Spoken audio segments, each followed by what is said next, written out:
चलिए हाय दोस्तों, आज हम लोग क्या पढ़ने वाले हैं? अर्ध ऐतिहासिक। क्या? अर्ध ऐतिहासिक।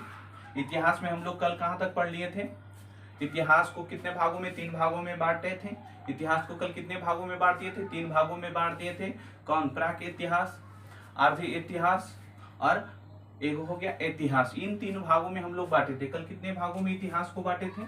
इतिहास को अगर देख लिया जाए कि इतिहास को कल हम लोग 3 भागों में बांटे थे। कितने भागों में? 3 भागों में।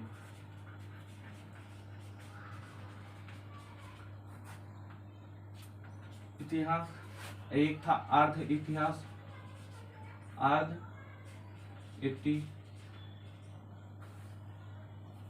इतिहास, और तीसरा में कौन था? तो इतिहास। इन 3 भागों में कल इतिहास को हमने बांट दिया था। इसके अंतर्गत हम लोग क्या देखे थे? पाषाण्य काल को देखे थे। मुख्य रूप से किसको? पाषाण्य काल को देखे थे। पाषाण्य काल को देखे थे, है कि नहीं? पाषाण्य काल के अंतर्गत हमने एक में देखा था किसको? तो पूरा पाषाण्य काल, पूरा पाषाण्य काल, पूरा पाषाण्य काल को हमने कल देख लिया था। दूसरे नंबर की बात किया जाए तो दूसरे नंबर में हम लोग किसको? तो मध्य पाषाण्य को देखे थे। मध्य पाषाण्य काल को हम लोग देखे थे। अगर तीसरे नंबर की बात किया जाए तो तीसरे में हम लोग देखे थे क्या? नव्य पाषाण्य काल। नव्य पाषाण्य काल को हम लोग देख लिए थे। उसके बाद चौथे नंबर में हम लोग किसको देखे थे? ताम्र पाषाण काल। ताम्र पाषाण्य काल। यहां तक हम लोग पढ़ लिए थे। यहां तक हम लोग पढ़ लिए थे। अब पढ़ना था हम लोग के कहा? अर्ध ऐतिहासिक। अर्ध ऐतिहासिक में पहले नंबर में क्या था? पहला नंबर में क्या था? सभ्यता। क्या था? सभ्यता। सभ्यता। सभ्यता के अंतर्गत हम लोग क्या पढ़ना था? हड़प्पा सभ्यता। क्या? हड़प्पा सभ्यता, सॉरी, हड़प्पा सभ्यता। इसके बारे में पढ़ना है हम लोग को आज। हड़प्पा सभ्यता। इसमें क्या था? प्राचीन इतिहास, आधुनिक इतिहास, मध्यकालीन, सॉरी, प्राचीन इतिहास, मध्यकालीन इतिहास, आधुनिक इतिहास, नेहरू काल और विश्व इतिहास इसके अंतर्गत था। हम लोग कल यहाँ ताम्र पाषाण तक पढ़ लिए थे। आज पढ़ेंगे अर्ध ऐतिहासिक काल। और अर्ध ऐतिहासिक काल में क्या? सभ्यता को। और सभ्यता में मुख्य रूप से हम लोग हड़प्पा सभ्यता, क्योंकि हम हमारे एग्जाम में जो भी आता है वो भारत से रिलेटेड आता है और भारत में जो सभ्यता का विकास हुआ वहीं से हमारे एग्जाम पूछता है। तो हमारे एग्जाम में कहाँ तक पूछता है? तो हड़प्पा सभ्यता। हड़प्पा सभ्यता कहाँ विकसित हुआ ये हम देखेंगे। तो इसको हम क्लीन कर देते हैं।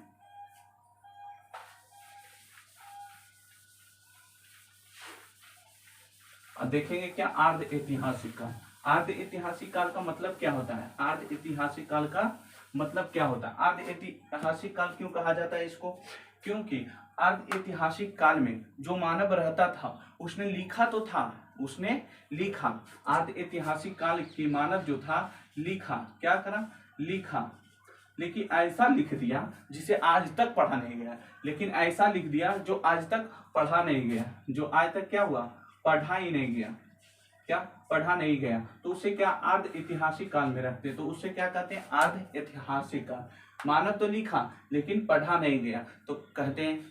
तो कहिएगा आप कि सर लिख तो दिया, तो लिखा तो कौन नहीं पढ़ जाता, मगर ऐसा लिख के गया जिसे पढ़ा ही नहीं गया। तो कैसा लिखा? तो भाव चित्रात्मक, यानी भाव चित्रात्मक। जैसे ऐसे करके कोई चित्र बना दिया, ऐसे करके कोई चित्र बना दिया और उस चित्र का मतलब क्या है उसको पता ही नहीं चला, आज तक पता नहीं चला। ऐसे कोई चित्र बना दिया और इसका मतलब क्या हो गया? धन देना। अगर कोई चित्र बनाकर है तो उसका मतलब हो गया धन चित्र। तो भाव चित्रात्मक। कहीं कहीं पेड़ बना दिया गया, लिखा। जैसे हम लोग लिखते हैं ना, का, खा, गा, घा, अड़ा, तो ऐसे लिखते हैं। तो उसने जो अर्ध ऐतिहासिक काल का जो मनुष्य था उसने क्या किया? फिगर बना बना के लिखा है। ऐसे फिगर एगो बना दिया, इसके आगे फिर फिगर बना दिया, किसी तरह के क्या किया? फिगर बना दिया। और उसको क्या कुछ अलग अलग तरह से क्या किया? फिगर बना दिया। और इस तरह फिगर बना बना के लिखा। तो कैसे पता चलेगा? कोई पढ़ सकता है इसको कौन सा फिगर किसके लिए आया है? तो अर्ध ऐतिहासिक काल में मानव लिखा लेकिन अभी तक उसको पढ़ा नहीं गया, उसी को क्या बोलते हैं? अर्ध ऐतिहासिक काल। अर्ध ऐतिहासिक काल। ये कैसी लिपि थी? भाव चित्रात्मक लिपि। कैसी? भाव चित्रात्मक लिपि। इसी के अंतर्गत हम लोग क्या पढ़ने वाले हैं, हड़प्पा सभ्यता। क्या, हड़प्पा सभ्यता। तो एक बात यहाँ समझिए, हड़प्पा सभ्यता, जो हड़प्पा सभ्यता था उसके समकालीन कौन कौन सा सभ्यता था। समकालीन मतलब समझते हैं एक साथ चलना, समकालीन मतलब एक साथ चलना। सपोज डेट मानिए हम यहाँ, मेरे मित्र भी साइड में रहे और दोनों एक साथ चलेंगे तो क्या होगा, समकालीन। क्या हुआ, समकालीन। जैसे ये दो मार्कर है आपके सामने दो मार्कर, ये दोनों को अगर एक साथ हम आगे बढ़ाते हैं तो ये क्या हो गया, समकालीन। क्या हो गया, समकालीन। तो हम देखेंगे हड़प्पा सभ्यता के समकालीन कौन कौन, हड़प्पा सभ्यता के समकालीन। तो हड़प्पा, क्या, हड़प्पा, हड़प्पा जो सभ्यता था, सभ्यता, इसके समकालीन कौन कौन था। समकालीन मतलब समझ गए, एक साथ चलना मतलब एक साथ विकास करना, मतलब एक साथ विकास करना। जैसे मान लीजिए कोई यहाँ भी मानव रह रहा है, जैसे मान लीजिए अगर एक जगह यहाँ भी मानव है, ठीक, और यहाँ भी मानव है, मानव मतलब मनुष्य, आदमी, यहाँ भी आदमी रह रहा है, यहाँ भी रह रहा है, तो ये दोनों क्या हो गया, समकालीन। जैसे हम और आप समकक्ष है, मान लीजिए हम टीचर है, आप स्टूडेंट है, लेकिन हम दोनों तो समकालीन है ना, हम दोनों क्या है, समकालीन, समकक्ष है। तो इसी तरह समकालीन, हड़प्पा सभ्यता के समकालीन, हड़प्पा सभ्यता। एक शब्द यहाँ आया सभ्यता। क्या, सभ्यता। ये सभ्यता का मतलब क्या होता है, जहां मनुष्य एक साथ रहना स्टार्ट कर दिया उसे सभ्यता कहते हैं। जहां मनुष्य एक साथ रहना स्टार्ट किया, जैसे हजारों की संख्या में एक जगह जहां रहना स्टार्ट कर दिया उसे क्या बोलते हैं, सभ्यता बोलते हैं। तो हड़प्पा सभ्यता के समकालीन कौन था, हड़प्पा सभ्यता के समकालीन कौन था, तो नोट कीजिएगा, हड़प्पा सभ्यता के समकालीन कौन था, तो मेसोपोटामिया की सभ्यता, मेसोपोटामिया,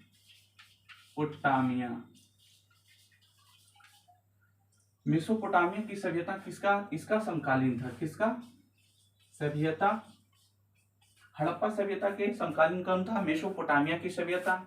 अगर दूसरे नंबर की बात किया जाए तो इसके समकालीन कौन था, मिस्र की सभ्यता। क्या, मिस्र की सभ्यता। मिस्र की जो सभ्यता था इसके क्या था, समकालीन था, इसका जो था समकालीन था। अगर बात किया जाए और भी सभ्यता तो चीन की सभ्यता भी इसके समकालीन था, चीन की सभ्यता भी इसके क्या था, समकालीन था। चीन की सभ्यता भी इसके समकालीन था, किसका, हड़प्पा सभ्यता।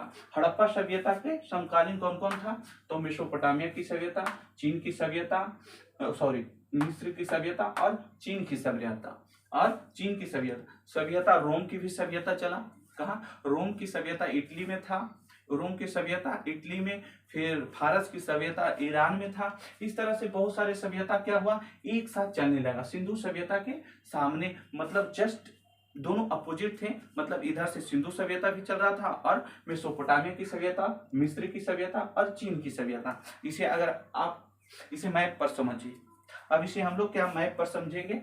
समकालीन मतलब समझ रहे हैं क्या था, इन लोग समकालीन था, क्या, समकालीन, समकालीन,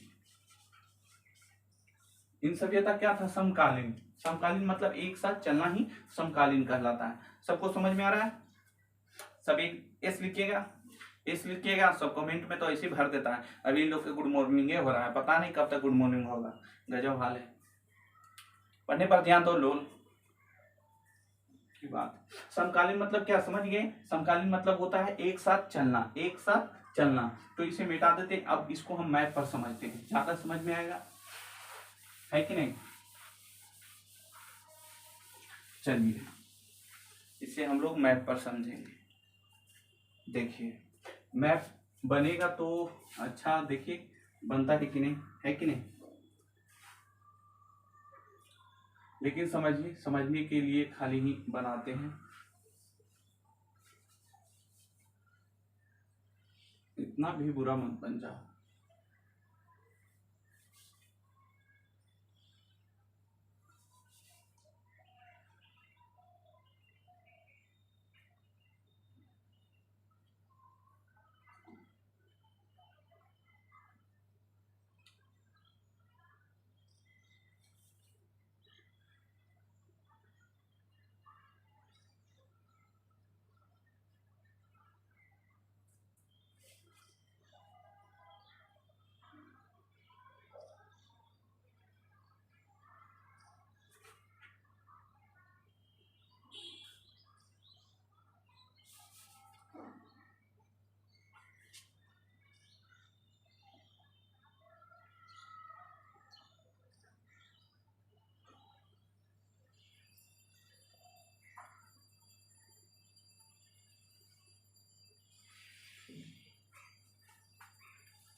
ये रहा आपका मैप, थोड़ा मतलब समझ में आ रहा है, बस काफी है मेरे लिए, है कि नहीं।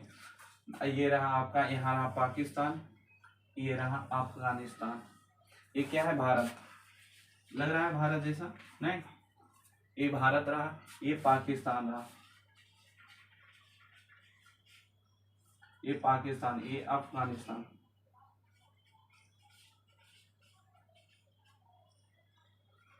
ये अफगानिस्तान, ठीक है।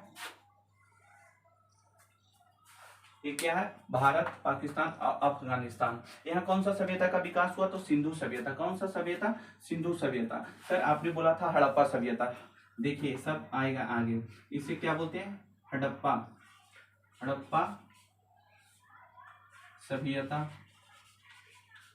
इसी को बोला जाता है सिंधु सभ्यता, सिंधु सभ्यता।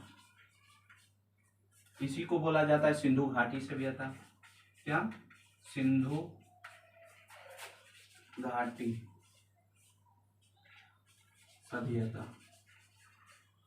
देखिए सपोर्टेड मानिए, जो भारत, पाकिस्तान और अफगानिस्तान में जो सभ्यता का विकास हुआ उसे क्या बोला जाता है, हड़प्पा सभ्यता। क्या, हड़प्पा सभ्यता। हड़प्पा सभ्यता में ही आता है सिंधु सभ्यता और सिंधु घाटी सभ्यता, इसी का नाम है। इसी जैसे एक आदमी का कई एक नाम होता है, जैसे मान लीजिए सपोर्टेड मानिए आपकी गर्लफ्रेंड, ज्यादा समझिएगा आप लोग, आपकी गर्लफ्रेंड को आप अपने गर्लफ्रेंड को क्या बोलते हैं, बाबू, सोना, जानू, बेबी, जो भी आप, एक तो उसका प्रॉपर नाम होता है, उसके बाद उसका कुछ भी बोलते हैं। आज के तो फैशन है, बाबू सोना नहीं बोलेगा तो काम ही नहीं चलेगा, है कि नहीं। आपकी मर्जी, बोलिए और जाइए। हम कहते हैं कि ये सब से दूर रहिए और पढ़ाई लिखाई आराम से कीजिए। बाबू सोना के लिए टाइम बचल है, उम्र भी बचल है कि नहीं, सब बेकार है। तो हड़प्पा सभ्यता को कितने नामों से जाना जाता है, 3 नामों से जाना जाता है। हड़प्पा सभ्यता, सिंधु घाटी सिंधु सभ्यता, सिंधु घाटी सभ्यता, इन 3 नामों से क्या, हड़प्पा सभ्यता को जाना जाता है। वहीं अगर हम लोग देखते हैं, तो यहाँ कौन सा सभ्यता चल रहा था, मिस्र की सभ्यता। कहाँ, मिस्र में मिस्र की सभ्यता। और यहाँ कौन सा सभ्यता का विकास हुआ, तो मेसोपोटामिया की सभ्यता। और यहाँ भारत के ऊपर क्या है, चीन। तो चीन में कौन सा सभ्यता, चीन की सभ्यता। चीन में कौन सा सभ्यता, तो चीन की सभ्यता, चीन की सभ्यता। चीन में चीन की सभ्यता। अगर मेसोपोटामिया की सभ्यता कहाँ विकसित हुआ, तो ये सीरिया और इराक में। कहाँ, सीरिया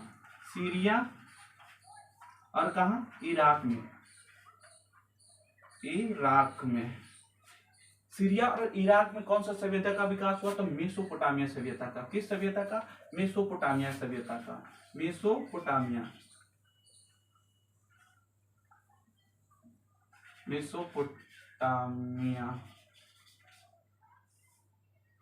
मेसोपोटामिया सभ्यता का कहाँ विकास हुआ, सीरिया और इराक में मेसोपोटामिया। अगर मिस्र की बात किया जाए तो मिस्र में मिस्र की सभ्यता का विकास हुआ। मिस्र में कौन सा सभ्यता का, मिस्र में ही मिस्र की सभ्यता का विकास हुआ। तो यहीं पर सभ्यता लिख देते हैं, एनी प्रॉब्लम को तो नहीं चाहिए कि दिक्कत होगा। देखो मिस्र की सभ्यता को, मिस्र में ही मिस्र की सभ्यता का विकास हुआ। सीरिया और इराक में मेसोपोटामिया सभ्यता का विकास हुआ। पाकिस्तान, भारत और अफगानिस्तान, इन तीनों में कौन सा, हड़प्पा सभ्यता का विकास हुआ। कौन सा, हड़प्पा सभ्यता। और चीन में कौन सा सभ्यता का, चीन का सभ्यता का विकास हुआ। कौन सा सभ्यता, चीन का सभ्यता का विकास हुआ। यहाँ समझिएगा महाराज, मेरी रसगुल्ला इधर ध्यान दे। देख मिस्र की जो मेसोपोटामिया की जो सभ्यता था वो 4 भागों में बटा हुआ था। कितने भागों में बटा हुआ, 4 भागों में बटा हुआ था। कितने भागों में बटा हुआ था, देखिए यहाँ 4 भागों में बटा हुआ था। जो मेसोपोटामिया की सभ्यता है वो 4 भागों में बटा हुआ था। वो 4 भागों में बटा हुआ था। अब चारों का नाम अलग अलग था। देखिए जैसे पहले सुमेरियन सभ्यता, सुमेरियन की सभ्यता, इसी को क्या बोला जाता है, सुमेरियन की सभ्यता। दूसरे में आइसीरिया की सभ्यता, आइसीरिया की सभ्यता। अगर इसका तीसरा नाम क्या था, तीसरे भाग का नाम क्या था, कैल्ड्रिया की सभ्यता। क्या, कैल्ड्रिया की सभ्यता। चौथे की बात किया जाए तो चौथा इसका क्या नाम था, बेबीलोन की सभ्यता। बेबीलोन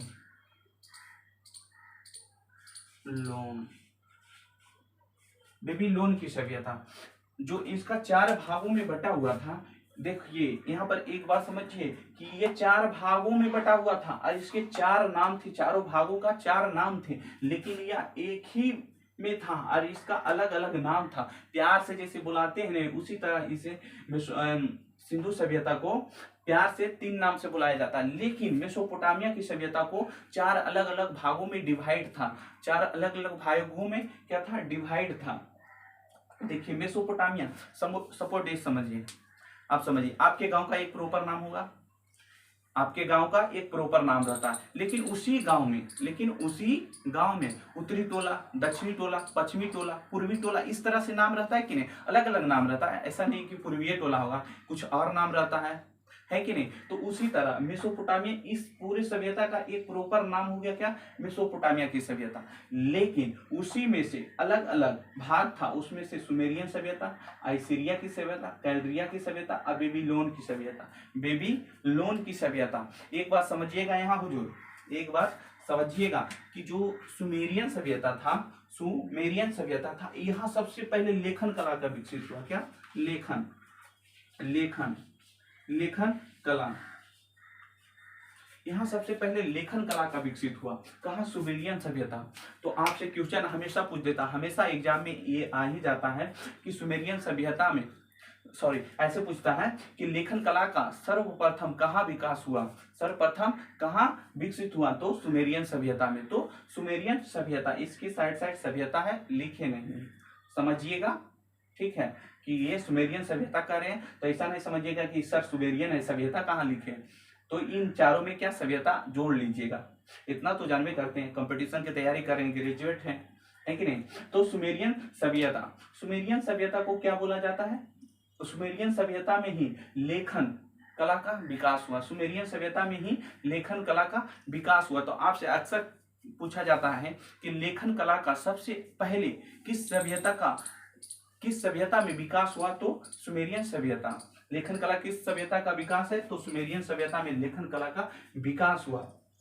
आप जानिएगा, जो बात आपको समझाने वाले हैं वो है कि जो सभ्यता जहां मानव रहते थे सबसे पहले, वो नदियों के किनारे ही बसते थे, जब ये जो सिंधु घाटी सभ्यता है, हड़प्पा सभ्यता और सिंधु सभ्यता, इन कौन नदी पर विकसित है, तो यहाँ देखिए मानसरोवर झील से काश्मीर होते हुए सिंधु नदी अरब सागर में अपना जल क्या करते, विसर्जन करते। अरब सागर में अपना जल क्या करते हैं, विसर्जन। जल विसर्जन मतलब समझ नहीं, अपना जो यहाँ मानसरोवर झील से निकलता है, और मानसरोवर झील से निकलते हुए यहाँ अरब सागर में क्या करता है, सिंधु नदी गिरता है। इसका मुहाना कहाँ है, अरब सागर में ये अपना जल को विसर्जन करता है। उसी तरह कौन सा नदी पर, सिंधु नदी। ये कौन सा नदी पर विकसित हुआ, सिंधु नदी पर। इसीलिए इसे सिंधु सभ्यता भी कहा गया। समझ में आया कि सिंधु सभ्यता इसे क्यों कहा जाता है। इसी तरह सभी का नाम बताएंगे क्यों कहा जाता है। जैसे आपने अपने जो घर में रहता है, किसी का अलग अलग मतलब अलग अलग शौक होता है, एक होता है ना शौक होता है अलग अलग, उसी के आधार पर उसका नाम जोड़ दिया जाता है कि नहीं। तो उसी तरह सिंधु नदी के किनारे इस सभ्यता का विकास हुआ। जो भी मानव रहते थे इन सिंधु नदी के तट पर ही रहते थे, इसीलिए इसे सिंधु सभ्यता कहा गया। अब बात आती है हड़प्पा की सभ्यता क्यों कहा जाता है। तो हड़प्पा की सभ्यता सबसे पहले यहाँ एक सहीवाला जिला पड़ता है, जो पाकिस्तान में सिंध पंजाब प्रांत में, यहाँ चिनाब नदी पर क्या पड़ता है, सहीवाला जिला पड़ता है। यही सहीवाला जिला में सबसे पहले हड़प्पा स्थान है। वहीं पर एक स्थल का खोज हुआ और उसी स्थल के खोज होने पर वो स्थल का नाम क्या, हड़प्पा स्थल पड़ गया, इसीलिए इसे हड़प्पा सभ्यता बोलते हैं। सिंधु घाटी सभ्यता क्योंकि यह सिंधु नदी पर है, इसलिए इसका जो सहायक नदियां हो जाता है झेलम, सतलज, रावी, चिनाब, ये सब जो सहायक नदी है, इसके बीच की जो घाटी है उसी के नाम पर सिंधु घाटी सभ्यता रख दिया जाता है। लेकिन आप यहाँ गौर कीजिएगा, यहाँ अक्सर एक क्वेश्चन पूछा जाता है, अक्सर एक क्वेश्चन पूछा जाता है कि इनमें से सिंधु इनमें से कौन सा नाम सर्वाधिक प्रयोग होता है, इनमें से सबसे अधिक सर्वाधिक नाम प्रयोग कौन होता है, तो हड़प्पा सभ्यता। सबसे अधिक नाम प्रचलित क्या है, तो हड़प्पा सभ्यता। तो आपको ऑप्शन में ऐसे देगा कि इनमें से कौन सा नाम सबसे अधिक प्रचलित है, तो ए में रहेगा हड़प्पा सभ्यता, बी में रहेगा सिंधु घाटी, सी में रहेगा सिंधु सभ्यता और डी में रहेगा इनमें कोई नहीं। तो आपका ऑप्शन ए होना चाहिए, हड़प्पा सभ्यता। हड़प्पा सभ्यता सबसे अधिक नाम प्रचलित है कि नहीं। चलिए इसको तो देख लें कि ये कौन सा नदी पर है, सिंधु नदी। अभी इसका आते हैं, तो इसका जो है टिग्री और यूफ्रेटस, जिसका नाम वर्तमान में दाजला और फर्राद नदी से होता है। दाजला और फर्राद, जो मेसोपोटामिया की सभ्यता वो कौन कौन सा नदी पर है, दाजला और फर्राद। ये दो नदियों पर विकास हुआ है। कितने नदियों पर, दो नदियों पर, दाजला और फर्राद।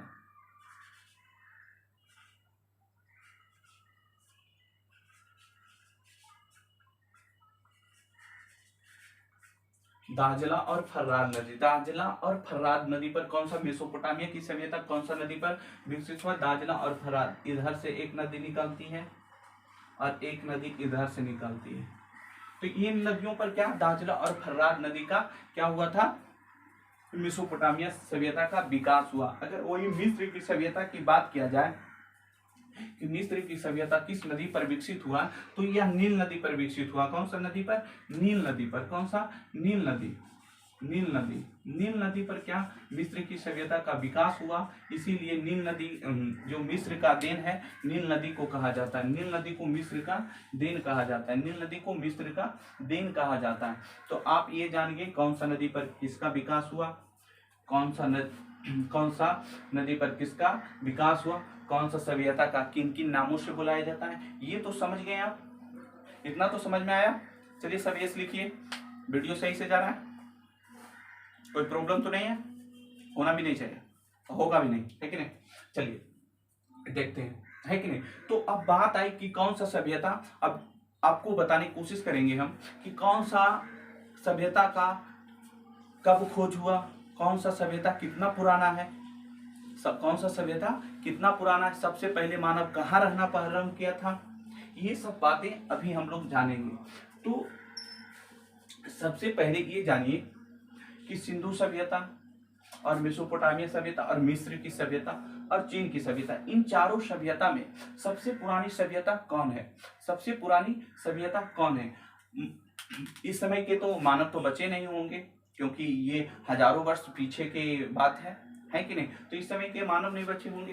तो आप सपोज डेट मानिए, अगर किसी आदमी की किसी कारणवश अगर मृत्यु हो जाता है या मौत हो जाता है, तो उसका पता कैसे चलता है, उसका Aadhaar card, PAN card, voter card, ये सब आईडी से पता चलता है। मोबाइल की जमाना है तो मोबाइल से फोन नंबर, ये सब से पता चलता है। लेकिन पहले ऐसा कुछ था, यहाँ ऐसा कुछ बचा होगा, फोन नंबर, डायरी, ये सब बचा होगा नहीं।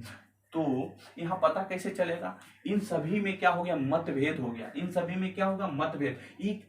यहाँ सिंधु सभ्यता के लोग, सिंधु सभ्यता कहने लगा कि सबसे पुराना हम है, सबसे पुराना हम है। ये आपके कहने लगा कि सबसे पुराना तो हम है, ये अपने कहने लगा मिस्र की सभ्यता कि सबसे पुराना हम है। इस बात में इतना मतलब हुआ, इतना उछल गया। ये कहता था कि हम 500 ईसा पूर्व पुराना है, कितना, 500 ईसा पूर्व पुराना है। ये अलगे कहता था तो 500 है, हम 1000 ईसा पूर्व पुराना है। तो कहता अच्छा तू 1000 ईसा पूर्व है, हम 2000 ईसा पूर्व पुराना है, 2000। इस तरह पूरे तरह से मतभेद होने लगा। तो कहा अच्छा तू 2000 है, हम 5000 ईसा पूर्व पुराना है, 5000 ईसा पूर्व।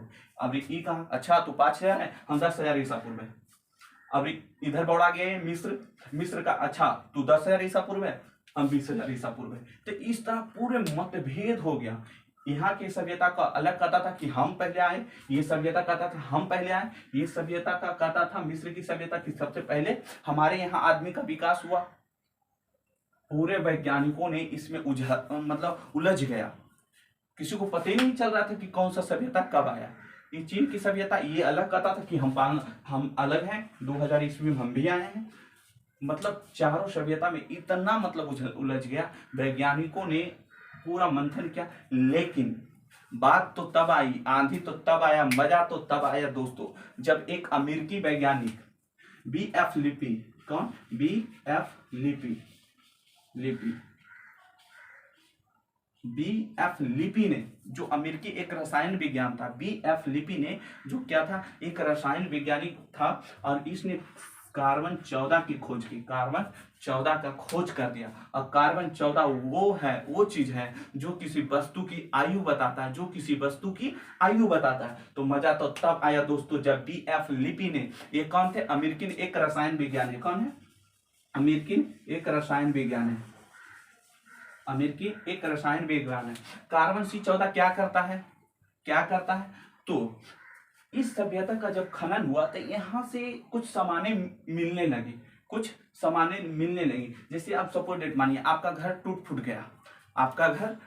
गया, पूरी तरह से टूट गया, तो नीचे में जो सामान दबा रहता है, उससे जब उसको खोदा जाएगा तो निकलेगा कैसे? निकलेगा कि नहीं? वो निकलेगा। तो उसी समय मतलब उसी तरह क्या यहाँ से क्या, जब इसको खोदा गया तो यहाँ से कुछ सामानें निकलने लगी। क्या?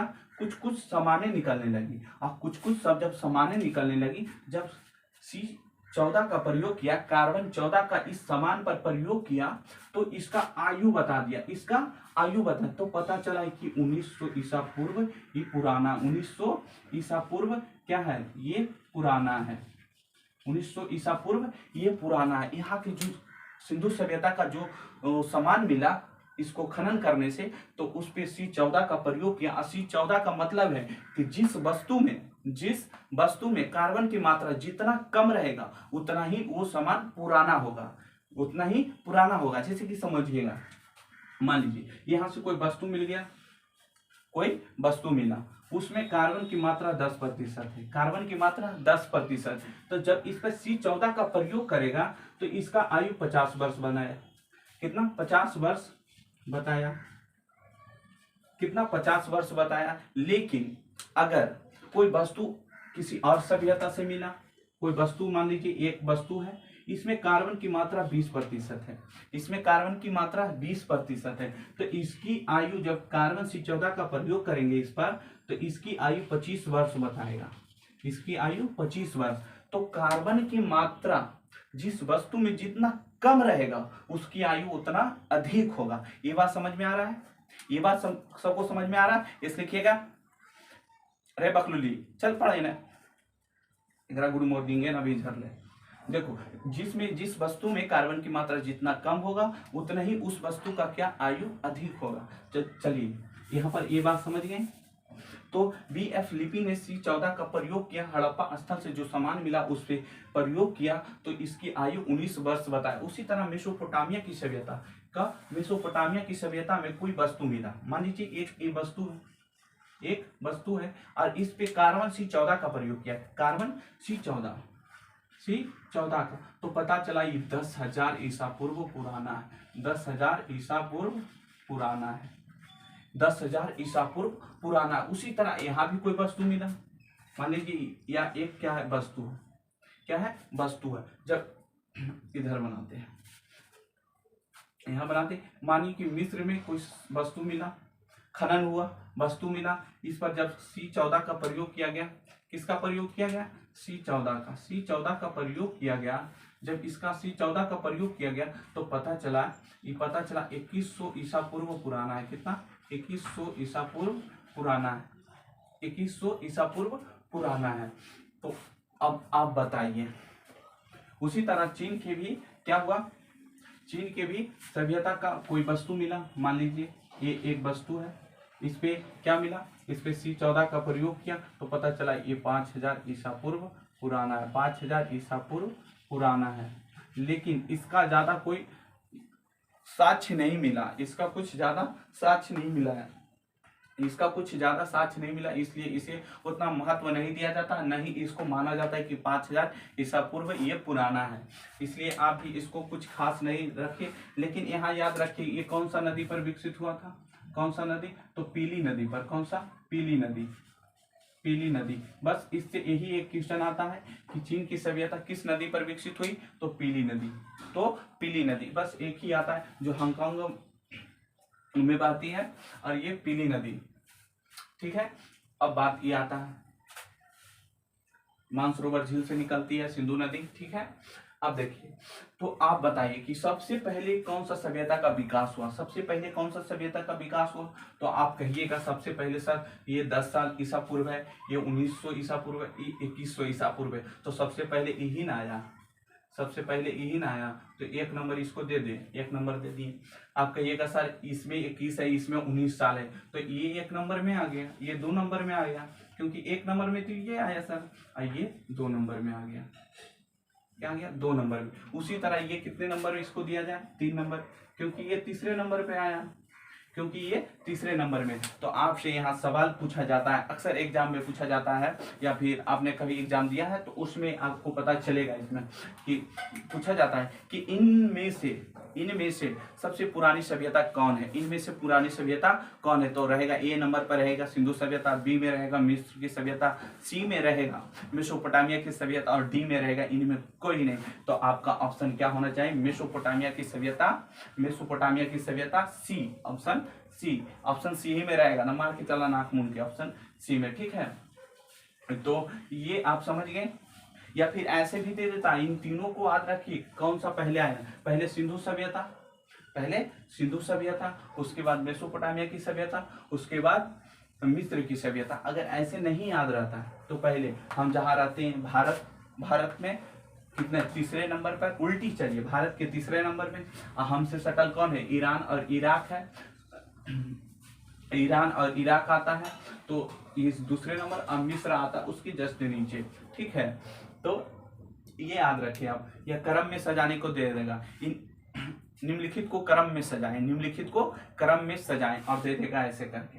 तो आपको सजाना आएगा कि पहले आप मिस्र मेसोपोटामिया के सभ्यता को 1 नंबर में रखेंगे, दूसरे में रखेंगे मिस्र की सभ्यता को, और तीसरे नंबर में आप रखेंगे सिंधु सभ्यता को। सभी को समझ में आ रहा है, एस लिखिए, जल्दी जल्दी एस लिखिए, सभी को समझ में आ रहा है, साउंड जा रहा है, दिख रहा है बोर्ड। सर आप कभी कभी काले दिखते हैं, अरे काले दिखते हैं, बोर्ड दिख रहा है ना, हमसे क्या मतलब है, चलो पढ़ो, काले दिखते हैं। चले देखिए, क्या ये ऑनलाइन वाला है ना, बड़ा ठीक होता है, कुछ भी बोलने लगता है। तो ये अब क्या, इसको क्लीन करते हैं, इतना ही आपसे पूछा जाएगा। दूसरी बात पूछा जाएगा इससे क्या, कि इसका जो व्यापार, तो हम जब सिंधु सभ्यता को मुख्य रूप से क्या पढ़ना है हमको, सिंधु सभ्यता, हम भारत पाकिस्तान और अफगानिस्तान में जो सभ्यता का विकास हुआ उसे सिंधु सभ्यता कहते हैं। और इसी के मुख्य रूप से इसी सभ्यता, यहाँ कौन सा स्थान में क्या, कहाँ कौन सा स्थल खोजा गया, किसने खोजा, कौन सा नदी पर है, कौन सा जिला में कौन सा सामान मिला, कौन कौन सामान मिला है, तो ये सब हम देखेंगे कब, सिंधु सभ्यता में। क्या, सिंधु सभ्यता में। आज जो आप वर्तमान लाइफ जी रहे हैं, जो अभी हम जो चीज का प्रयोग कर रहे हैं, जो चीज का प्रयोग कर रहे हैं, वो सिंधु सभ्यता में भी उसी का अपडेट है, आज उसी का अपडेट है। अगर आज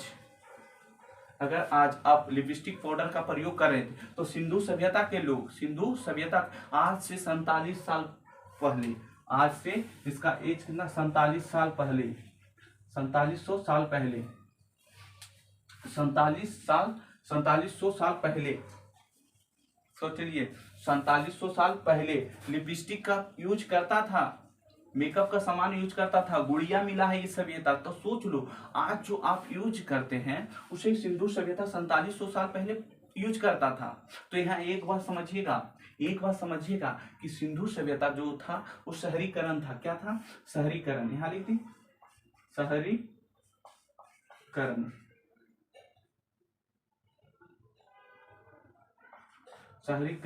शहरीकरण था। उसी जगह मेसोपोटामिया की सभ्यता क्या था, ग्रामीण, क्या था, ग्रामीण था।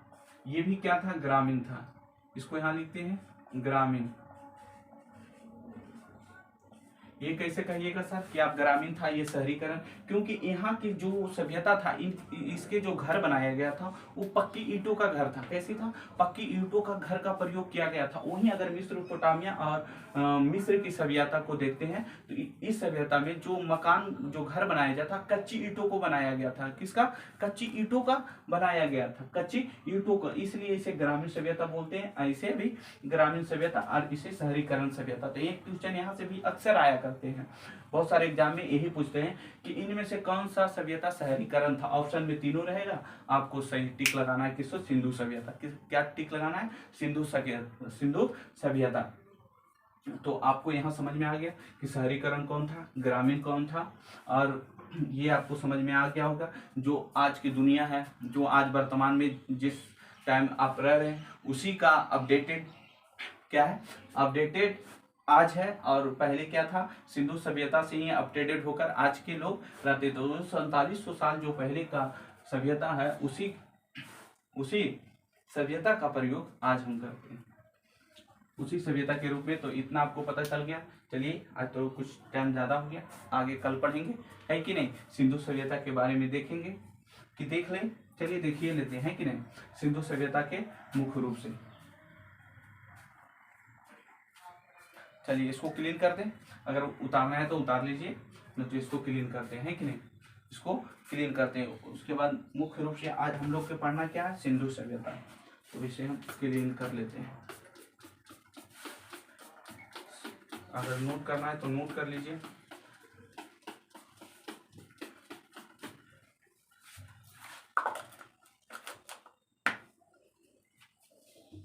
एक बात आप जान लीजिए यहाँ कि सिंधु सभ्यता, जो मिस्र की सभ्यता और मेसोपोटामिया की सभ्यता और सिंधु सभ्यता था, इन तीनों में देखिए ये सिंधु सभ्यता और और मिस्र की सभ्यता, ये दोनों क्या था? मात्र शताब्दी था। और ये क्या था? पितृ शताब्दी और मात्र शताब्दी क्या होता है इसके बारे में जानिए।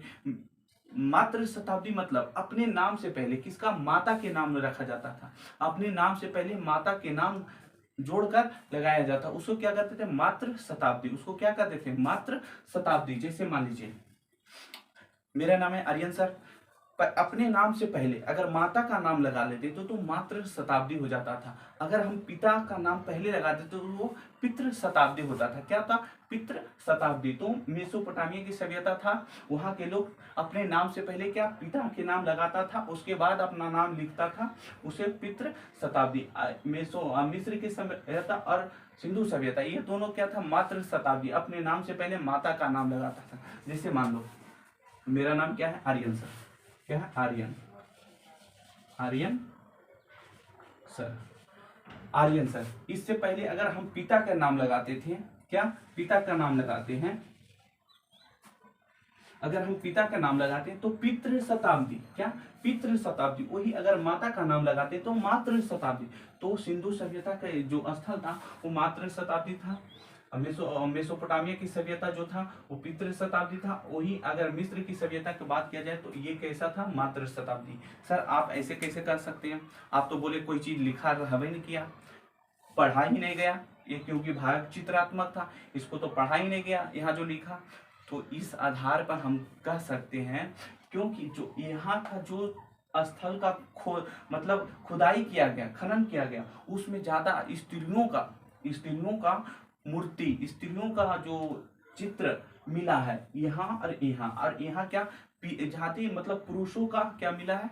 पुरुषों का चित्र मिला है। क्या? पुरुषों का चित्र कहाँ मिला?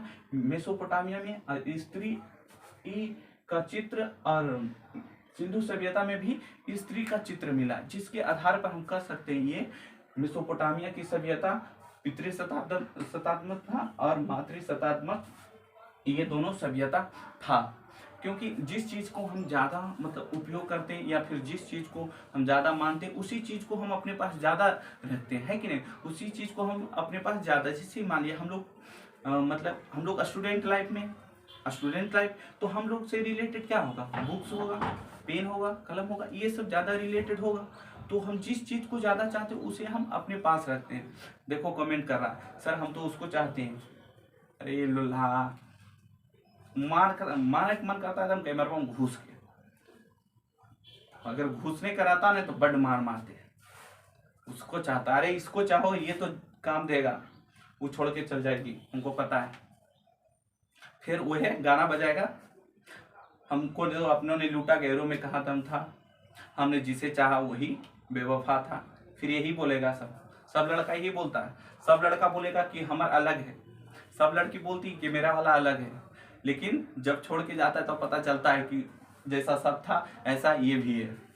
तो पहले सब कहता है कि मेरा वाला अलग है, तो ये सब चिंता मत करो, चुपचाप पढ़ो, ये काम देगा। क्या? ये काम देगा, ठीक है। तो हम लोग अब क्या देखेंगे? सिंधु सभ्यता को, मुख्य रूप से सिंधु सभ्यता को देखेंगे।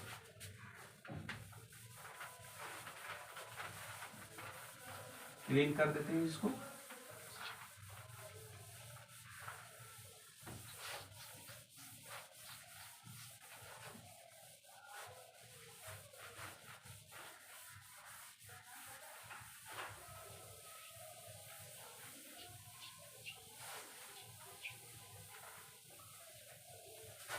चलिए अब हम लोग क्या देखेंगे? सिंधु सभ्यता। क्या?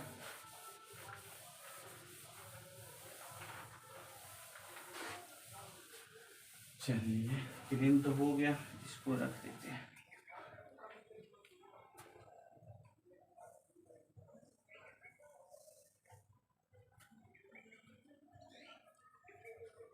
हम लोग अब पढ़ने वाले सिंधु सभ्यता को मुख्य रूप से पढ़ेंगे।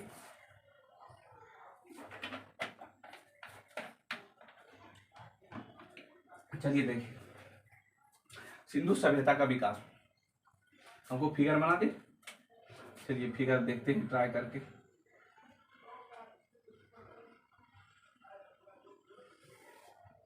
समझिएगा सिर्फ।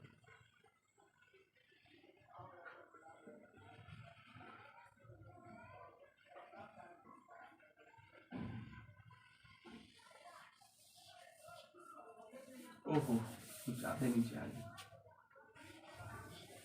ये रहा भारत, ज्यादा नीचे बन गया है क्या? ये भारत, ये रहा पाकिस्तान, ये रहा अफगानिस्तान, ठीक है। ये क्या है? भारत। सर भारत लग नहीं रहा है, हाँ बोलू भारत नहीं लग रहा, समझो खाली रे, भारत लगेगी ज्यादा तो सब तो अपने से बना लो, ठीक है। ये क्या रहा? पाकिस्तान। ये क्या है? पाकिस्तान। पाकिस्तान। ये क्या है? अफगानिस्तान।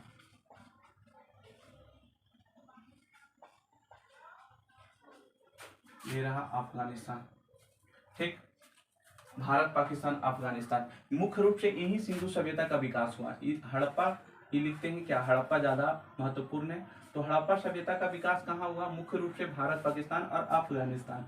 अफगानिस्तान में इस सभ्यता का क्या हुआ? विकास हुआ। इस सभ्यता का विकास हुआ, लेकिन भारत के पूरे एरिया में नहीं हुआ। भारत के पूरे एरिया में नहीं, पश्चिमोत्तर साइड में, पश्चिमोत्तर साइड में। पश्चिमोत्तर साइड का है तो ये रहा आपका गुजरात, गुजरात में हुआ, महाराष्ट्र में हुआ, यहाँ हो गया राजस्थान में हुआ, राजस्थान में हुआ,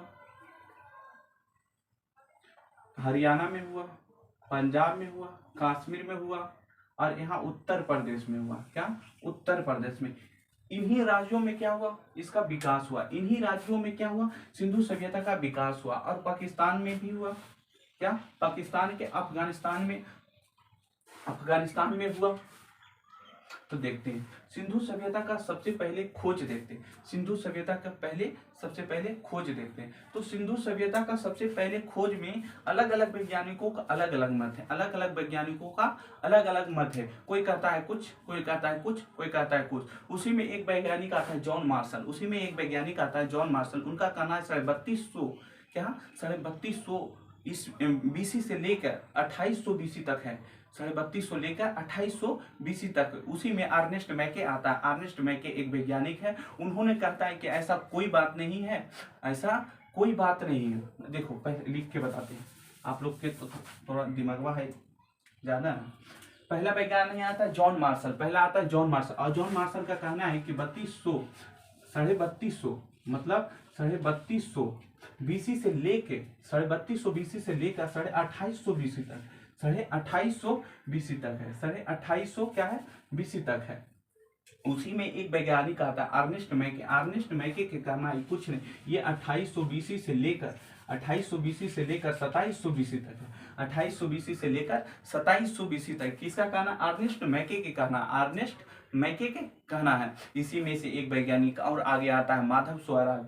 माधव स्वराज, इसका कहना है 2700 बीसी से लेकर 2500 बीसी तक है। कितना? 2500 बीसी तक है। इसी में एक वैज्ञानिक फिर आया आगे और कहा आप लोग सब गलत बोल रहे हैं, इसमें कोई नहीं सही है। और आया सीजी गैड। सीजी गैड का कहना है, सीजी गैड का कहना है कि आप लोग गलत बोल रहे हैं। 2500 बीसी से लेकर 2500 बीसी से लेकर 2700 बीसी तक है।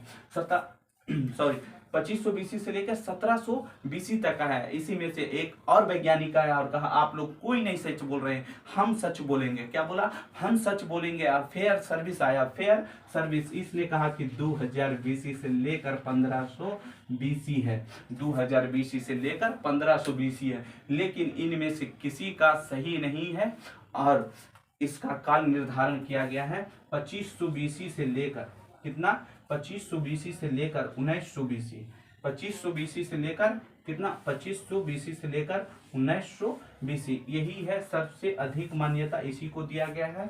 2500 बीसी से लेकर 1900 बीसी तक सबसे अधिक। अगर बात किया जाए कार्बन C14, कार्बन C14, इसका प्रयोग जब इन वस्तुओं पर किया गया कार्बन C14 के अनुसार यह 2300 बीसी से कितना? 2300 बीसी से 1700 बीसी है। 2300 बीसी 1900 बीसी, 2300 से 1900 बीसी है। कितना? 2300 से 1900 बीसी है। कार्बन C14 के अनुसार सबसे अधिक मान्य किसे दिया गया? 2500 से 1900 बीसी। तो आप याद रखिएगा 2500 से 1900 बीसी एग्जाम में आएगा तो 2500 से 1900 बीसी ही मारिएगा। ठीक है। ये किसने कहा था? जॉन मार्शल, अर्नेस्ट मैके, माधव स्वराज। किसने? माधव स्वराज, सीजी गैड। आइए तो बीच में आ गया। ठीक है, तो आप अगर दिखता है तो सही है। तो इन सिंधु सभ्यता के काल निर्धारण में वैज्ञानिकों के अलग अलग मत है। क्या? वैज्ञानिकों के अलग अलग मत है, लेकिन हम लोग जानेंगे कि कैसे खोजा गया, कब खोजा गया। तो 1926 में, कब? 1926 में कब खोजा गया? 1926 में। इसको मिटा दे थोड़ा, यहाँ थोड़ा ज्यादा दिखता है तो यही लिखते हैं। 1926 में। कितना? 1826 में। 1826 में एक वैज्ञानिक आया। कौन? चार्ल्स मैसन। कौन? चार्ल्स मैसन।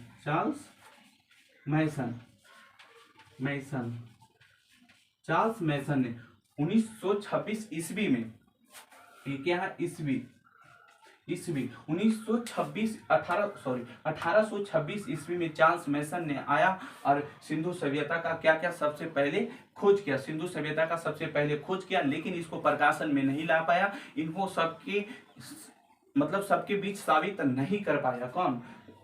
चार्ल्स मैसन। इसी के बाद एक और वैज्ञानिक आया 1853 में। 1853 में एक वैज्ञानिक आया अलेक्जेंडर कनिंघम, जो कहाँ थे? ब्रिटिश के थे। कहाँ? ब्रिटेन के थे। Alexander Cunningham. अलेक्जेंडर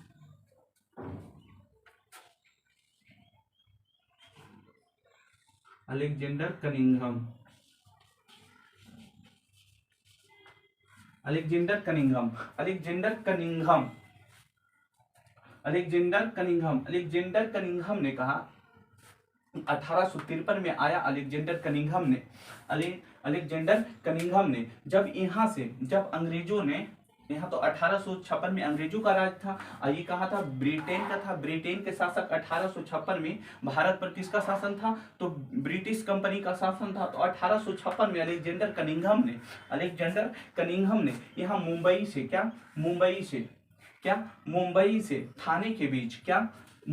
थाने के बीच क्या ट्रेन चलाया जा रहा था। तो ट्रेन चलाने के लिए पटरी की जरूरत पड़ती है। तो 16 अप्रैल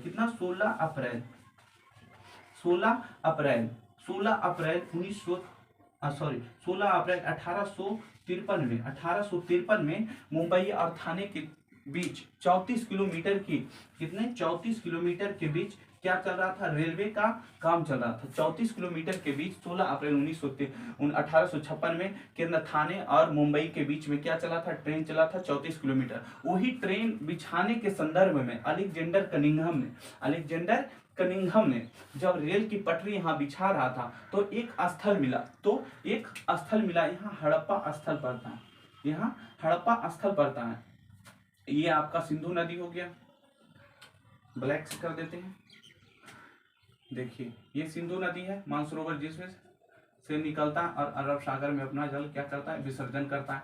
इसी पे एक इसका सहायक नदी है कौन, चिनाब नदी। क्या, चिनाब नदी। इन्हीं चिनाब नदी पर एक स्थल मिला हड़प्पा, यहाँ क्या सहीबाला जिला पड़ता है और उसी में हड़प्पा स्थान पर क्या एक स्थल मिला। और वहीं से अलेक्जेंडर कनिंघम ने जब यहाँ रेल की पटरी बिछा रहा था पंजाब में, तो 1853 में अलेक्जेंडर कनिंघम को 6 अंक का मोहरा मिला। 6 अंक का मोहरा मिला। कितने, 6 अंक का मोहरा मिला। कितने, 6 अंक का मोहरा। मोहरा मतलब 6 अंक, उस पे मतलब 6 फिगर बनाया हुआ था। लेकिन अलेक्जेंडर कनिंघम ने इसका महत्व नहीं समझ पाया और अलेक्जेंडर कनिंघम ने इसका महत्व ही नहीं जब समझ पाया तो इसको प्रकाशन में ला नहीं पाए। लेकिन 1904 ईस्वी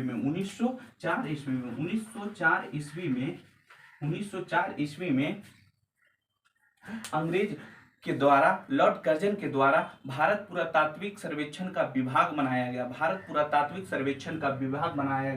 1904 में लॉर्ड कर्जन के द्वारा,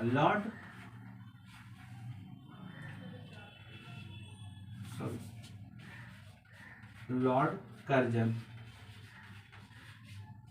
कर्जन के द्वारा 1904 में भारत पुरातात्विक सर्वेक्षण का क्या विभाग बनाया गया। मतलब भारत पुरातात्विक सर्वेक्षण विभाग मतलब समझ रहे हैं, मतलब जो पुराने स्थलों का उसको खोज करने के लिए एक टीम मतलब 10-15 आदमी का क्या ग्रुप बनाया गया। और उस ग्रुप का यह काम था कि पुराने स्थलों का खोजना। उसी पुराने स्थलों को खोजने के लिए 1904 में लॉर्ड कर्जन ने भारत पुरातात्विक सर्वेक्षण का विभाग का गठन किया। और इस गठन का महानिर्देशक किसे बनाया, जॉन मार्शल को। किसे, जॉन मार्शल को।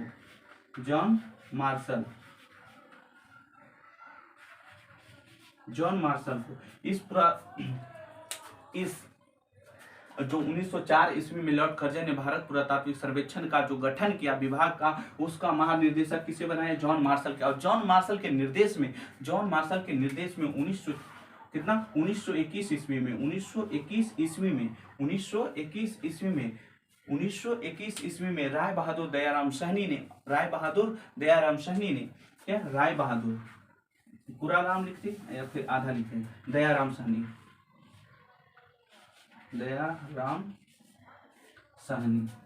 साहनी लिखाता है, ठीक है, इसको पढ़ना है साहनी, ठीक है। 1921 ईस्वी में दयाराम साहनी ने किसके निर्देश पर, जॉन मार्शल के निर्देश पर, मतलब जॉन मार्शल कहें किसको, दयाराम साहनी के, कि आप जाइए और पुराने स्थलों को खोजिए। और इन्होंने और यहाँ हड़प्पा स्थल का खोज कर दिया। किसने, दयाराम साहनी ने। कौन सा नदी पर, तो चिनाब नदी पर। कौन सा नदी पर, ये कौन सा नदी यहाँ है, तो चिनाब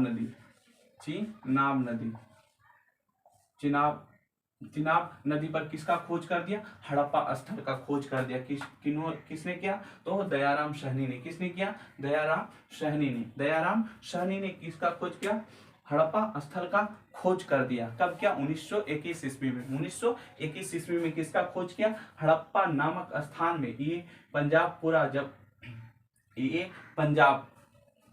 देखिए ये भारत में ही था। पाकिस्तान 1856 में क्या था, 1853 में भारत में ही था।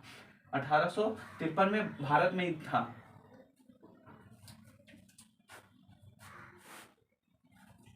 क्योंकि 1900 तो 1947 में भारत से आजाद हुआ पाकिस्तान। 1947 में भारत से आजाद हुआ कौन? पाकिस्तान। रेड क्लिप रेखा खींचा गया और इसे बांट दिया गया, लेकिन उस समय भारत और पाकिस्तान एक ही में था, तो ये पंजाब की एरिया पूरा ये क्या पंजाब के एरिया पड़ता था। इसी पंजाब में सहीवाला जिला में क्या दयाराम साहनी ने हड़प्पा नामक स्थल पर एक स्थल का खोज किया और उसी नाम के स्थल पर इसका नाम पड़ गया क्या? हड़प्पा। और हड़प्पे के ही नाम पर इस सभ्यता का नाम भी पड़ गया क्या? हड़प्पा सभ्यता। तो आपको समझ में आया? यहाँ समझ में आया? गौर से देखिए एक बार।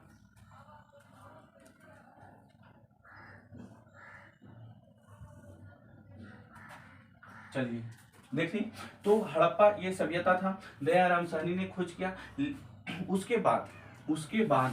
उसके बाद आगे यहाँ पर मोहनजोदड़ो का खोज हो गया।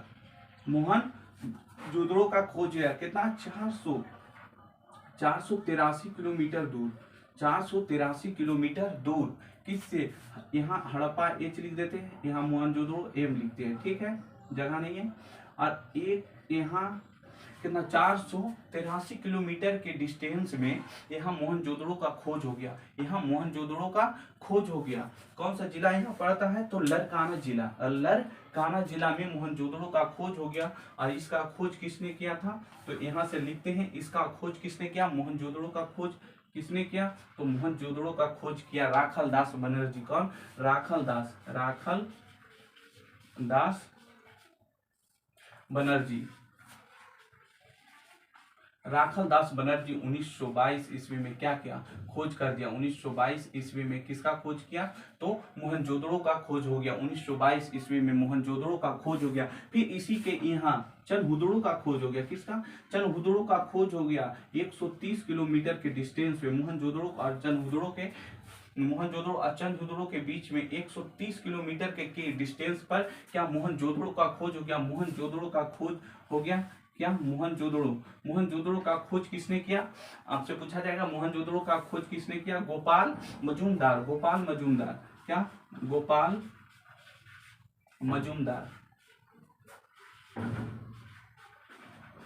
गोपाल मजूमदार ने 1931 ईस्वी में क्या किया? 1931 ईस्वी में चनहुदड़ो का खोज हो गया। किसका? चनहुदड़ो का खोज हो गया। किसने किया? गोपाल दास मजूमदार ने। कौन सा नदी पर? सिंधु नदी पर। ये भी सिंधु नदी पर, ये चिनाब नदी पर। एक पिंगल वैज्ञानिक आता है, यहाँ पर गौर फरमाइएगा हुजूर। एक पिंगल वैज्ञानिक आता है। कौन? पिंगल। यहाँ पर लिख देते हैं, ठीक है, पिंगट वैज्ञानिक आता। इसने कहा था, पिंगट वैज्ञानिक ने कहा था, याद रखिएगा, वीवीआई है क्या? वीवीआई भैया भाभी आई, याद रखिएगा, भैया भाभी आई मतलब वीवीआई है। मतलब वीवीआई मतलब समझ लें, एग्जामों में पूछा जाता है, महत्वपूर्ण है, बहुत सारे एग्जामों में पूछा जाता है। इन्होंने कहा था मोहनजोदड़ो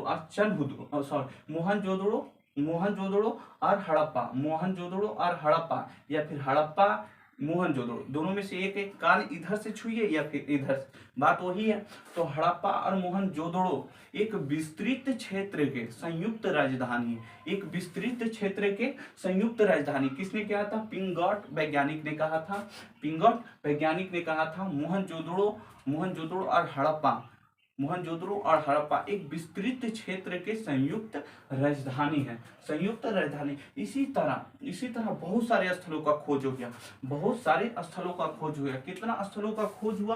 तो 2800 स्थलों का खोज हो गया। अब तक कितने स्थलों का खोज हो गया? 2800 स्थलों का खोज हुआ। कितना? 2800 स्थलों का खोज हो गया। सुनिए, मोहनजोदड़ो में कितना खोज हो गया? 2800 स्थलों को अब तक खोजा गया। इसका अगर क्षेत्रफल की बात किया जाए कि कितने क्षेत्रफल पर फैला हुआ था, तो 12,99,600 किलोमीटर। इसी को 13 लाख के करीब नहीं, 400 किलोमीटर में बचा है। तो ये लगभग 13 लाख किलोमीटर में फैला हुआ था। 13 लाख कहे तो अभी जितना बड़ा पाकिस्तान है उससे भी बड़ा एरिया में सिंधु सभ्यता क्या हुआ था? फैला हुआ था। उसी से भी ज्यादा मतलब बड़ा एरिया में क्या हुआ था, फैला हुआ था। इसी तरह बहुत सारे क्या हुआ, स्थलों का खोज हो गया, बहुत सारे स्थलों का खोज हो गया। यहाँ सूतका गेंडोर का खोज हुआ, मकरांत तट पड़ता है, यहाँ सूतका गेंडोर का खोज हुआ। किसका? सूतका गेंडोर। कौन सा नदी? दस्सक नदी पर। किसका? दस्सक नदी पर। लिख दें यहाँ दस्सक, दस्सक नदी पर किसका खोज हुआ? सूतका गेंडोर का खोज हो गया। किसका? सूतका गेंडोर का। ये वो सुरकोहा का खोज हो गया। यहाँ इसका खोज किसने किया था? रविंद्र संघ बिस्ट, सॉरी ऑरेल, इसका खोज किसने किया था? ऑरेल अस्टाइन ने। ऑरेल अस्टाइन ने। सूतका गेंडोर का खोज किसने किया था? ऑरेल अस्टाइन ने। सूतका गेंडोर का खोज किसने किया? ऑरेल ने। यहाँ सुकोर्डता का खोज हो गया। यहाँ सुकोर्डता, यहाँ पूरा नाम लिख दे, नहीं पूरा हटेगा ही नहीं, तो ये सीधा था। सुकोर्डता का खोज किसने किया था? जॉन डॉल्फिन ने। जॉन डॉल्फिन ने इसका खोज कर दिया। वही यहाँ धौलावीरा का खोज हो गया। क्या?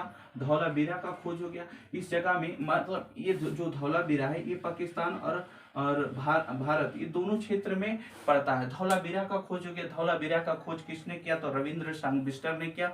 धौलावीरा का खोज रविंद्र सिंह बिस्टर ने 1953 ईस्वी में इसका खोज कर दिया। रविंद्र सिंह बिस्टर में। वहीं यहाँ लोथल का खोज हो गया। फिर यहाँ लोथल का खोज हो गया, रंगनाथ राव ने कर दिया। लोथल का खोज 1953 में ही हुआ। यहाँ रंगपुर का खोज हो गया। किसका? रंगपुर का रंगनाथ राव ने ही किया था। इसका रंगपुर का खोज है, ये भोगवा नदी पर है। रंगपुर कौन? मादर नदी पर है। रंगपुर कौन? मादर नदी पर है।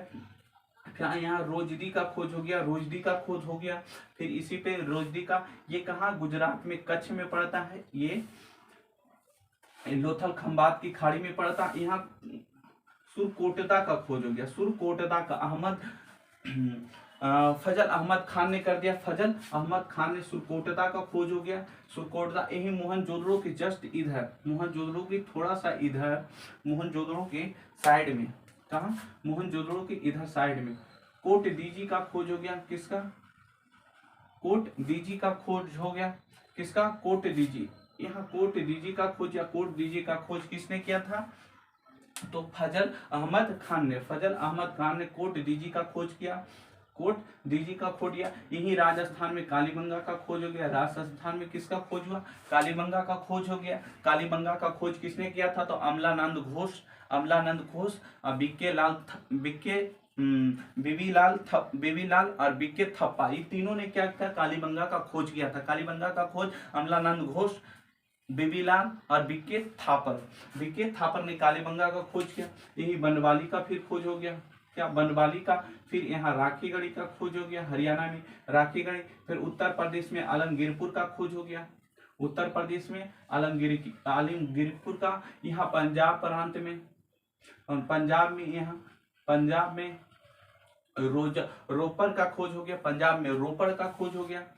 पंजाब में रोपड़ का खोज हो गया। यहाँ कश्मीर की बात किया जाए तो कश्मीर में मांडा का खोज हो गया। कश्मीर में मांडा का खोज हो गया। रोपड़ के जस्ट इधर बालू पड़ता है, बालू स्थल का खोज हो गया। यही भगवानपुर का खोज हो गया। क्या? भगवानपुर का खोज हो गया। तो इस तरह बहुत सारे, कितने 2800 स्थलों का खोज हो गया। कितने? 2800 स्थलों का। यहाँ धौलावीरा डी दे देते हैं, है कि नहीं। यहाँ हो गया सुरकोटदा एस देते हैं। यहाँ हो गया रोजड़ आर देते हैं। यहाँ रंगपुर, यहाँ भी आर देते हैं। ये हो गया लोथल एल दे देते हैं। यहाँ हो गया सुरकोटदा एच देते हैं। यहाँ के देते हैं। कालीबंगा, यहाँ बनवाली बी देते हैं। यहाँ बनवाली, फिर आर देते हैं राखीगढ़ी, फिर आलमगीरपुर ए देते हैं, फिर भगवानपुर बी एच कर देते हैं, है कि नहीं। यहाँ बालू हो गया तो इसको बी करते हैं। फिर रोपड़ हो गया तो इसको आर करते हैं। ये हो गया मांडा। तो इस तरह बहुत सारे स्थलों का खोज हो गया। कितने? बहुत सारे स्थलों का खोज हो गया। इनमें से सबसे मतलब ज्यादा प्रश्न कहाँ पूछेंगे? तो सबसे मतलब जो प्रश्न पूछने का संभावना होता है वो यही होता है कि कौन सा स्थल किस नदी के किनारे है, कौन सा स्थल कहाँ पड़ता है, कौन सा स्थल में कौन सा चीज का खोजा गया है, तो ये कौन सा स्थल से क्या मिला है, यही कोई सामान दे देगा। जैसे धौलावीरा में एकमात्र स्टेडियम मिला, धौलावीरा में एकमात्र स्टेडियम मिला, तो कह देगा सिंधु सभ्यता के अंतर्गत किस स्थान से स्टेडियम का साक्ष्य मिला है, तो ऑप्शन में रहेगा धौलावीरा। तो मारिएगा। तो इन जो सामान जो यहाँ से मिला है उसको एक साइड में क्या करेंगे, पढ़ेंगे, उसको एक बार पढ़ेंगे ताकि याद रहे। जैसे कि मान लीजिए यहाँ मोहनजोदड़ो से एक मतलब सबसे बड़ा ईटा मिला है, सबसे बड़ा ईटा। और वहीं अगर चंद्रहुदड़ो की बात किया जाए तो इसमें नुकीले मतलब बकराकार ईटा मिला है, चंद्रहुदड़ो से बकराकार। वहीं अगर कालीबंगा तो यहाँ नुकीले ईटा मिला। तो इस तरह से अगर कंफ्यूजन हो जाएगा, इसलिए हम इसको एक क्लास में आराम से पढ़ेंगे कौन सा चीज कहाँ मिला है, समझे। इन 2800 स्थलों का खोज हुआ, इनमें से सबसे महत्वपूर्ण कितने थे, महत्वपूर्ण 6 स्थलों की संख्या दिया गया। मतलब 2800 स्थलों को पढ़ना तो संभव नहीं, इसीलिए महत्वपूर्ण शहर मतलब पूरी शहरीकरण कौन था, तो 6 स्थल। 2800 में कितने, 6 स्थलों का मान दिया गया। वो हड़प्पा हो गया, मोहनजोदड़ो हो गया, यहाँ लोथल हो जाएगा, कालीबंगा हो जाएगा, बनवाली होगा। ये सब स्थलों का क्या हुआ, मतलब विशेष शहर की संज्ञा दिया गया। यहीं पर एक यहाँ दैमाबाद हो जाए, महाराष्ट्र में दैमाबाद का खोज हुआ था। तो देखिए एक चीज आप देख रहे हैं कि ये त्रिभुजाकार है, देखिए तो यहाँ से ये मिला है, यहाँ से ये, तो ये लगभग त्रिभुजाकार हो जाता है। जैसे कि अगर हम मिला के देखते हैं, देखिए इसको मिलाते हैं, ये आ रहा, ये देखिए तो एक ही 2 स्थल है जो मतलब ये त्रिभुजाकार है कि नहीं। तो आपसे पूछेगा सिंधु सभ्यता का आकृति कैसा है, सिंधु सभ्यता का विस्तार का मतलब सिंधु सभ्यता जो विस्तार हुआ है उसका आकृति कैसा, तो आपका आंसर होगा, देखिए यहाँ लिखते हैं त्रिभुजाकार। क्या होगा, त्रिभुजाकार।